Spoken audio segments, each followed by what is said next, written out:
Well, good morning, ladies and gentlemen. I want to talk about a couple principles that the elites have that they use. They use against us. Okay. First of all, let me explain something to y'all if you don't know this.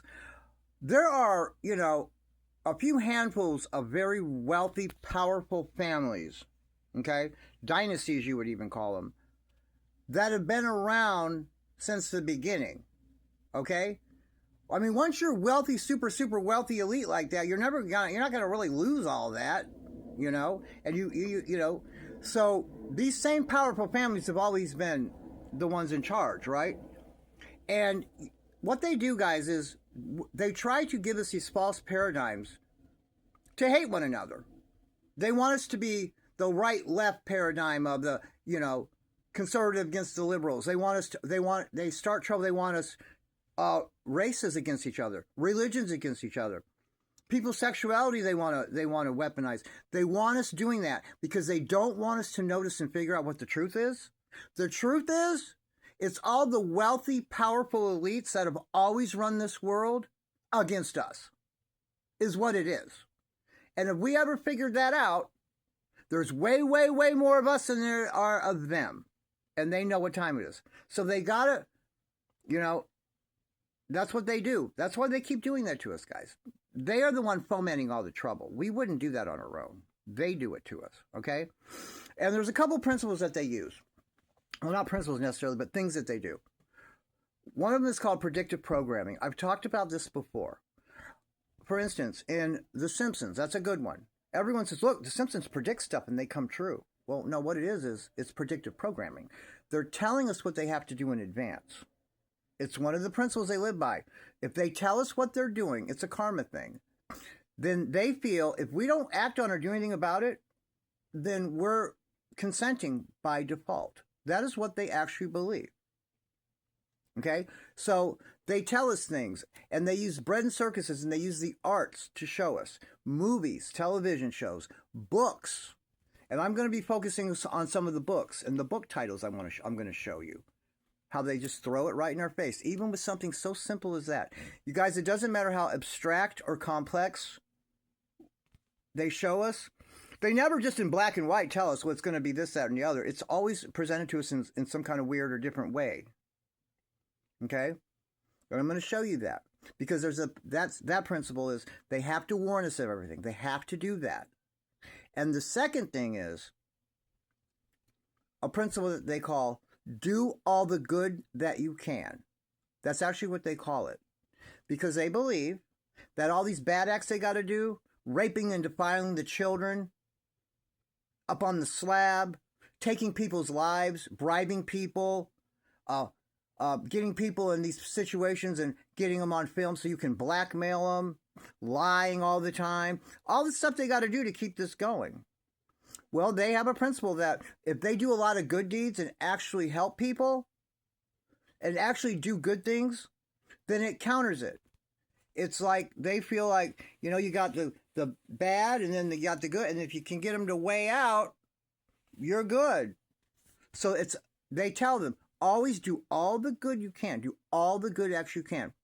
That's why they all have the charities. They all have their nonprofits. Clinton Foundation, Obama, they all have it. The Gates Foundation, they all do it. Okay? And they actually do charity. They actually raise money. And they actually put their own money in it. And they actually do good stuff. And they actually help people. The Shriners, the Freemasons, they do the burn clinics, guys. What's better for your karma than helping out burn children that are suffering from burns, one of the worst pain you can feel, suffering from a burn, and it's totally free of charge. No one pays anything there. What's better for your karma than that?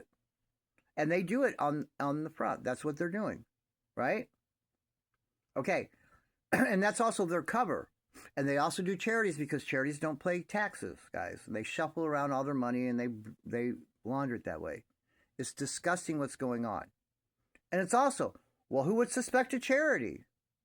Well, charities don't do bad things. Charities do good things. They're charities. They do good things. That's why they do it, guys. They play mind games with us all the time, man. Okay?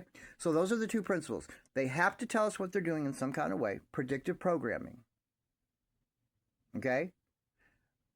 And the other one is the principle of do all the good that you can so we can keep your karma straight, keep things fixed, okay? So this is going to go into a couple examples of that me and my buddies that we want to point out to you that are on book titles. They're actually books, okay? And it's just pretty interesting because this is, we believe 100% what I say about each one of them is what it is, man. They put it right in our face and they just do discreet little subtle things like that. Anytime they can give a nod to Lucifer, boy, they write on it. They're God of this earth, man. They're serious about that. They're serious about that. And anytime they can give a little nod or a little homage or anything to him, they're on it. They're on it. Okay, guys? So enjoy the rest of this video, man. It's a little something different, and I'll see you in the next one. All right, guys. Here's our first example. All right. Becoming Michelle Obama. And they really mean her becoming Michelle. All right? Whether you guys want to believe it or not, it is true, not just a rumor. She was born a boy. Okay?